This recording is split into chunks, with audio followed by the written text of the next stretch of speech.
Welcome to the Three Martini Lunch. Grab a stool next to Greg Columbus of Radio America and Jim Garrity of National Review. Three Martinis coming up. Very glad to have you with us for the Thursday edition of the Three Martini Lunch. Jim Garrity is away, but you will hear him tomorrow. Both of us are away for Good Friday, but we still have brand new content for you. It'll be our spring cleaning special. Not what we're cleaning out of our homes, but we like to clean out in terms of policy, bad ideas, politicians who have overstayed their welcome, that sort of thing. So make sure you tune in for that. And then Jim will be back officially on Monday. Here in his place today is Scott Bertram. He is the general manager of WRFH, Radio Free Hillsdale, 101.7 FM on the campus of Hillsdale College. Scott also directs the Hillsdale College Podcast Network and hosts more podcasts than I'm pretty sure I'm even aware of, including many Hillsdale podcasts, but also the very popular Wasn't That Special, 50 Years of Saturday Night Live. So, Scott, great to have you with us again. Let's not go overboard. It's somewhat popular. Doing all right. Nonetheless. Good to be here. Yes, nonetheless, thank you. Great to have you. And we got a full plate today of good, bad, and crazy. A little bit later, we'll be talking about Bernie Sanders' anti-oligarchy tour and a disturbing endorsement, not a surprising endorsement, but a disturbing endorsement he's made in the Michigan Senate race, which of course is in your backyard. We'll also be taking a look at George Clooney, who is now talking a little bit more about his letter to the editor to urge the Democrats to move on from Biden after the disastrous debate performance. And this is quite something as well. And we'll also kick things off with a good martini with Harvard under more pressure from the Trump administration for continuing to defy orders related to policing anti-Semitism on campus. So, Scott, lots to talk about today. Indeed. Looking forward to it. Anytime we can talk George Clooney, I'm here for it, man. George Clooney. He's on Broadway. He's here on the show. It's going to be fun. But first, there is a growing expense eating into your company's profits. It is your cloud computing bill. You may have gotten a good deal to start, but now the spending is really sky high and it's increasing every year. But what if you could cut your cloud bill in half and improve performance at the same time? Well, if you act by May 31st, Oracle Cloud Infrastructure can help you do exactly that. Again, you can cut your cloud bill in half by moving to OCI. This is an offer for only new U.S. customers with minimum commitment, and it does end on May 31st. So check it out at oracle.com/martini. And the truth is the savings are very real with OCI. On average, OCI costs 50% less for compute, 70% less for storage, 80% less for networking. You can join Modal, Skydance Animation, and today's innovative AI tech companies who have upgraded to OCI and saved a lot. Plus, OCI, like they said, actually performs better, has 4 to 8 times the bandwidth of other clouds. So this offer ends May 31st, only for new U.S. customers with a minimum financial commitment. See if you qualify for half off at oracle.com/martini. That's oracle.com/martini. All right, Scott, on to our first martini here. And Andy McCarthy and I were talking about the fight between the Trump administration and Harvard University earlier this week because the Trump administration threatened to freeze more than $2 billion in grants if Harvard didn't do what it was mandated to do in terms of cracking down on anti-Semitism. Harvard issued this letter basically saying they're resisting, they're not going to comply. They say it goes way beyond the anti-Semitism stuff. And the chef's kiss, of course, was that how dare the federal government intrude on academic freedom and the pursuit of knowledge and truth and all that, which is very ironic. That's been the right's attitude towards government all along. How dare you tell us what to do? But nobody seems to care when the conservatives are upset about it. Now, the IRS is taking this to another level. The Internal Revenue Service is making plans to rescind the tax-exempt status of Harvard University, according to 2 sources familiar with the matter, which would be an extraordinary step, this is CNN, extraordinary step of retaliation as the Trump administration seeks to turn up the pressure on the university that has defied its demands to change its hiring and other practices. A final decision is expected soon. We don't know exactly how soon, but the administration, again, has blocked more than $2 billion on this. President Trump has tweeted about this. Most recently, quote, perhaps Harvard should lose its tax-exempt status and be taxed as a political entity if it keeps pushing political, ideological, and terrorist-inspired supporting sickness. Remember, tax-exempt status is totally contingent on acting in the public interest. And that was a Truth Social post on Tuesday. Harvard not immediately responding to this possibility coming from the IRS.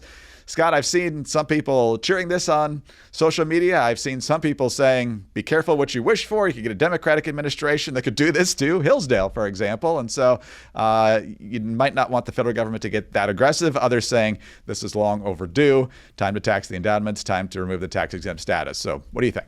These fights seem separate to me, and the fights over the funding and whether or not they extend it to Harvard, and certainly with government funding comes strings. It's one reason that you mentioned Hillsdale does not. There are no strings because there's no money. If there is money, there are strings. And Harvard is learning that now the hard way, and other institutions might as well.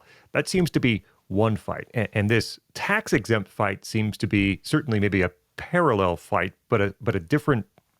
It's different.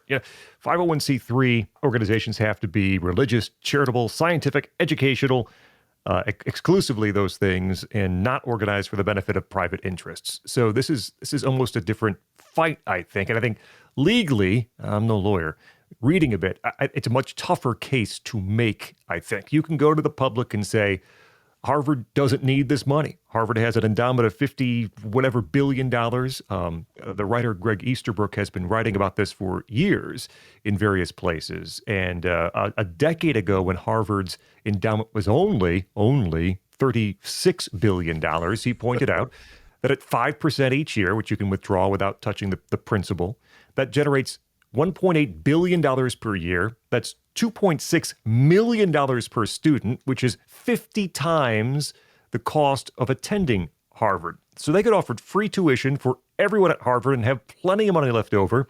So at some point, it's a question of, really greed, right? Why do we want more money from the government? Because we want more money from the government. So you can make that case, and I think it's easily understandable. The tax-exempt case, I think, will be tougher to make for the public. That you can look at Harvard and say, I'm just, typical person would say, okay, there are some professors I don't like. There's protests I don't love. At the end of the day, though, it's still an educational institution that, people move on and do good things. They still see it as a college, as a university. And really for 501c3 status, that's what it needs to be. I think Wall Street Journal this morning was saying, too, a legal path forward would be to challenge the status on the grounds that it was out of step with the department's stance on DEI, but that precedent isn't set yet and might never be set, so it's an uphill climb. It could take years. It would stretch past the administration more than likely. This seems just a rockier road to go. I'm not saying you can't or shouldn't go down that path. It seems like a different fight than the one that they're trying to fight in terms of just stopping the government funding to Harvard. Yeah, no question about it. And when Andy and I were having this discussion about the grants and the directives on anti-Semitism, of course, one of the concerns, and I mentioned it earlier, is that, government mandates in certain areas could certainly be abused by future administrations in the opposite direction. On the other hand, and this is, you're running a risk here, you also have the potential of now the left seeing the bad side of government edicts when usually it's only, coming from one direction. And I don't know about it. The left seeing the bad side of government is something you just said. I don't know if that's going to happen. They're not happy with the government right now. I don't think en masse the left is going to learn their lesson from this. But if they can see why government intrusion into all these institutions is a bad thing, maybe we can be allies just briefly enough to get the government out. But maybe that's pie in the sky thinking as well. I'd be surprised if that actually happened. But yeah, it's a little bit of a tightrope to walk here, and we'll see what happens here. Harvard keeps saying no, and so it's almost like tariffs on China. You keep pushing back, and we'll keep jacking them up. Jonathan Turley wrote a piece today, which is, Jonathan Turley, very smart, very good, a lawyer.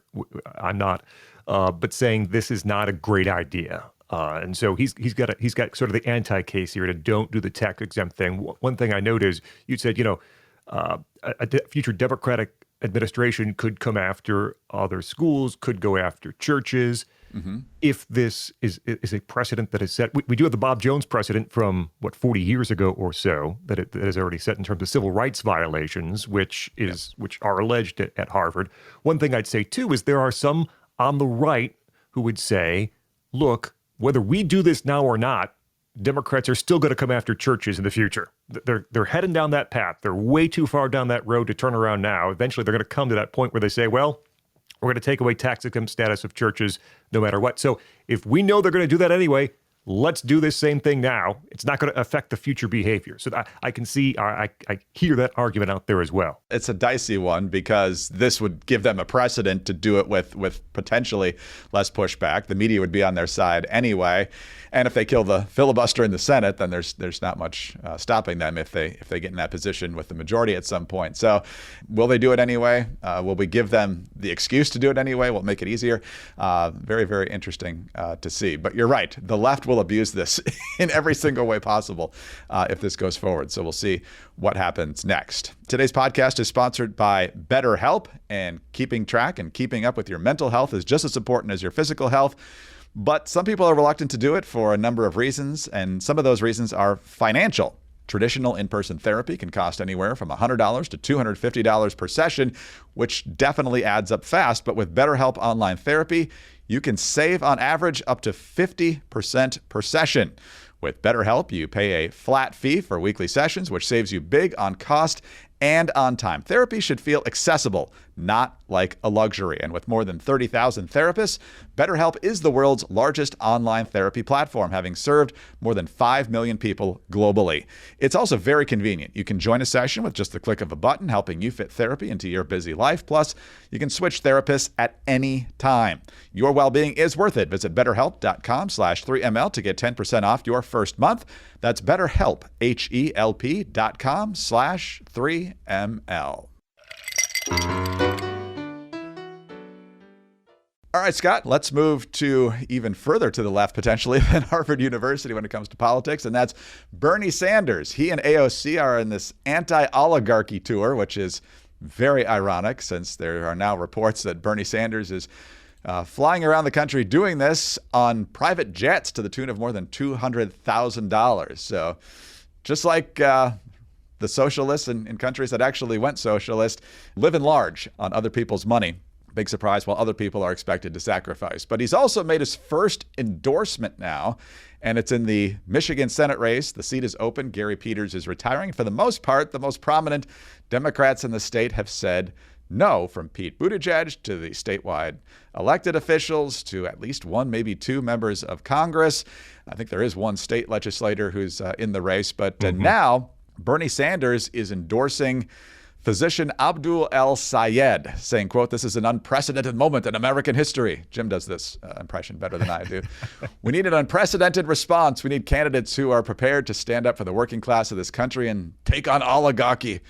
We need candidates who will stand up to Trump's authoritarianism and protect our democratic way of life." He goes on to say that Abdul El-Sayed is a physician who understands our current healthcare system is broken and supports Medicare for all, i.e. socialized medicine.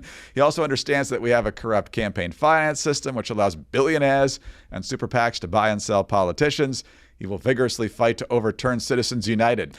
He understands that too many American workers are earning starvation wages, so we're going to raise the minimum wage and get a lot of people to lose their jobs. And he's going to take on powerful special interests when he's in Washington. Now, Scott, you remember this better than I do because you're in Michigan and I'm not anymore, but I believe Abdul El-Sayed ran for governor in 2018, lost to Gretchen Whitmer in the primary, and at that time, Republicans, for the most part, were breathing a sigh of relief because they knew it wasn't a good year for Republicans in general in the midterms. It would be hard to hang on to the governorship, and El-Sayed was considered far to the left of Whitmer, if that's even possible. So now that we're headed into another midterm season that could potentially favor Democrats, and much of the competition has been cleared, how concerned should people in Michigan who are not of his political leanings be, and what do we need to know about this guy? The story in Michigan, essentially, is Democrats have a very deep bench because they've now had control of all the levers of power for a couple of years. Governor, Secretary of State, Lieutenant Governor, you're term limited out, so you can't stay somewhere forever. So there are a lot of politicians with name ID and experience in Lansing that could run for various things, plus Pete Buttigieg and other candidates too. But it's shaken out so far that the top candidates have kind of passed out the Senate race. There's a semi-prominent state senator, prominent for the media and leftists, but not so much for everyday Michiganders, who has entered the race. Mike Rogers is in on the Republican side. He's not guaranteed to win the primary, but just did in this last cycle and lost by a fraction of a percentage point to Alyssa Slotkin for that seat. So it's going to be a highly competitive race, a highly competitive Senate seat, which is why people should pay attention. Abdul El-Sayed is a dangerous candidate because he checks a lot of boxes that the media love. He is a guy on the far left, checks that box. He's highly educated. He's a doctor. He's a Columbia University grad, checks that box. He's Muslim. He's well-spoken. He's young. He's telegenic. He's all those things. He has already been compared to a young Barack Obama, or Barack Obama when he was younger. He even wrote a memoir after losing the gubernatorial race in 2018. So all these things are kind of lining up, and he has the backing of the far left of the party. Bernie Sanders, AOC, helped him in 2018, helping him again here in 2025 for the 2026 race. But it's so interesting. He's a socialist. He's democratic socialist, whatever you want to call it, but doesn't use the term himself, so the media won't call him a socialist. Imagine someone on the right being afforded this kind of leeway and liberty. Oh, you believe all these things that make you a fascist, but you don't call yourself a fascist, so we won't. Don't worry. Right? It would never happen in the media.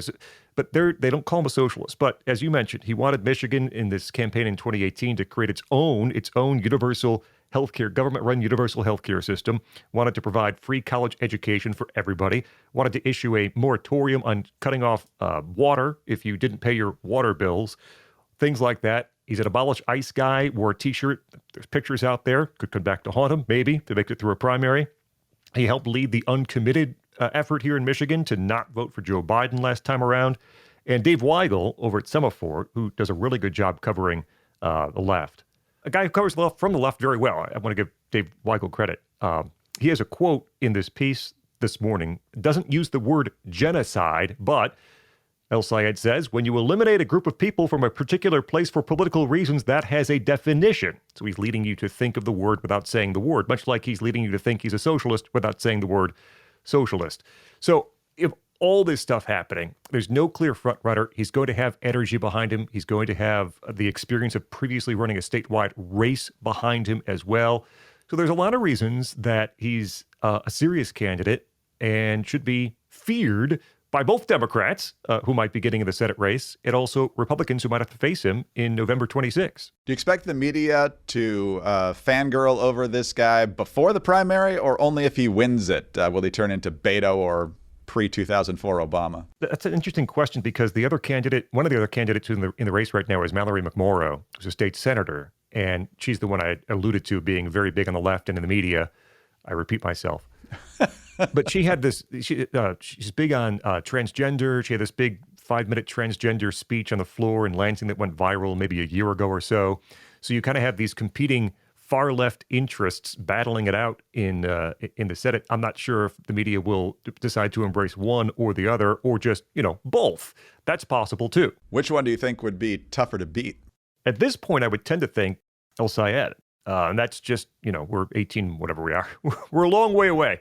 But I think McMorrow has the moment, and not to say she has a thin resume, but she has not served very long in the state Senate, and I don't know if she has this sort of laundry list of accomplishments. El-Sayed also is taking positions. I mean, look, you say free college for everyone, people are going to think that's a great idea. They like free stuff, right? And so there are these positions that I think El-Sayed will be more likely to take in an election that could perhaps appeal to a particular type of voter out there. Right now, I'd say El-Sayed would be more dangerous. It'll be fascinating to watch, and we'll see if anybody else gets in. Mike Rogers, I would imagine, would be the favorite on the Republican side, but without Trump on the ballot with him, might be a steeper climb. It's the first time, I can't remember if it's, or in a really, really, really long time, that there's going to be an open governor's seat and an open U.S. Senate seat on the Michigan ballot at the same time. And so you almost have to look at them in tandem in terms of getting out the vote, who's going to show up at the polls. And so there are questions on both those races here in Michigan. Yeah, it's not often that the Senate seats are open. So we'll find out what the momentum is like then. So if you want to go see what socialism is like, hear the case for taxpayer-funded healthcare for everybody, taxpayer-funded college for everybody, go to a Bernie El-Sayed rally. I don't recommend it, but you can do that in Michigan. If you want to hear how economics really work, go to Hillsdale College. But the difference is that I did not get a free education at Hillsdale College, but you can as a result of their 40 free online courses. And right now, their special new course, Understanding Capitalism. Scott, I know you have seen many of these. You've talked to the people who give the lectures in many of these things. What do people need to know about these series? It's a great series. Dr. Charles Steele is your teacher for Understanding Capitalism, and he has had experience here in the economics department at Hillsdale for quite some time, but also has taught people from around the world about capitalism. And I asked him, I interviewed him about this course, and I asked him, because he taught in Soviet Union, he taught in a few other places in Europe as well. What do people think when they look into America's capitalism? And, almost across the board, they can't believe how great it is. And we here, inside, have certain people who are saying, I can't believe how bad this is. But it's a really good course. It's really well done. You can take it at your own pace. You can start anytime. You can pause and then pick it up later. Great opportunity to get that kind of education from one of our professors here at Hillsdale. Yes, absolutely right. So you right now can go to hillsdale.edu/Martini to enroll in this course, Understanding Capitalism. There's no cost and it's easy to get started. That's hillsdale.edu/Martini to enroll for free. All right, Scott, on to our crazy martini now. And we've got another chapter in Now It Can Be Told, the story of Joe Biden's cognitive decline. We actually saw Joe Biden. We had proof of life this week, which was not giving us any more confidence that he was any better than he was when he left office. But nonetheless, he seems to be doing okay physically. But we've now had, of course, this ongoing narrative of how the mainstream media is pretending it didn't know. It wasn't being political activists, as Chris Cillizza says. It was just kind of this herd mentality. Nobody wanted to get on the bad side of the White House, damage their access, whatever. I mean, we knew this before the 2020 election. There are plenty of clips of the media pretending that didn't happen. We knew it just days before the debate when they were talking about deep fakes, even after that LA fundraiser where Obama and George Clooney had to lead Biden off the stage. Well, now George Clooney is talking about that with Jake Tapper of CNN, who's another guy pretending like he's a victim of this and not a collaborator in trying to hide the condition of Joe Biden. So Clooney's doing this play up on Broadway. The interview's done in the theater. It's got kind of this Siskel and Ebert type feel to it, to where Jake Tapper now fawning over Clooney and that letter he wrote to the New York Times saying it was time to make a change, but only after the debate debacle. You yourself did something that a lot of people would call brave when you wrote your op-ed. Well, I don't know if it was brave. It was a civic duty. Because I found that people on my side of the street, I'm a Democrat. I was a Democrat in Kentucky, so I get it. When I saw people on my side of the street not telling the truth, I thought that was time to...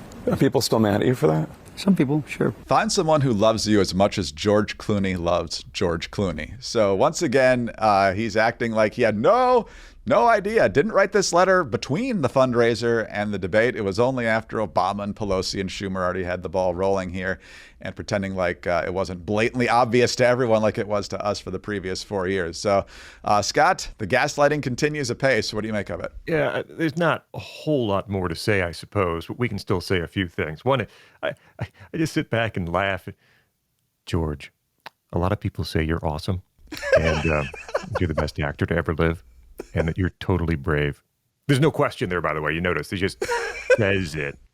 And George, I don't know if I'd call myself brave. I don't know. I don't know about that. Very funny, unintentionally funny. It's totally ridiculous. Tapper has I don't know if his book is out yet, or is a book coming out. Yeah. About Joe Biden and his mental incapacitation, essentially, while president. He's telling on himself, right? Right. How did you see all this? Jake Tapper's a guy on CNN every single day who has access to everything you and I did, and every other American who knew at the time that Joe Biden was not capable of carrying out the duties of president. And now Tapper has to say, "Oh, George, you're so insightful. You're incredible. You wrote this essay saying things that no one else could possibly have seen. It's just so brave, so brave."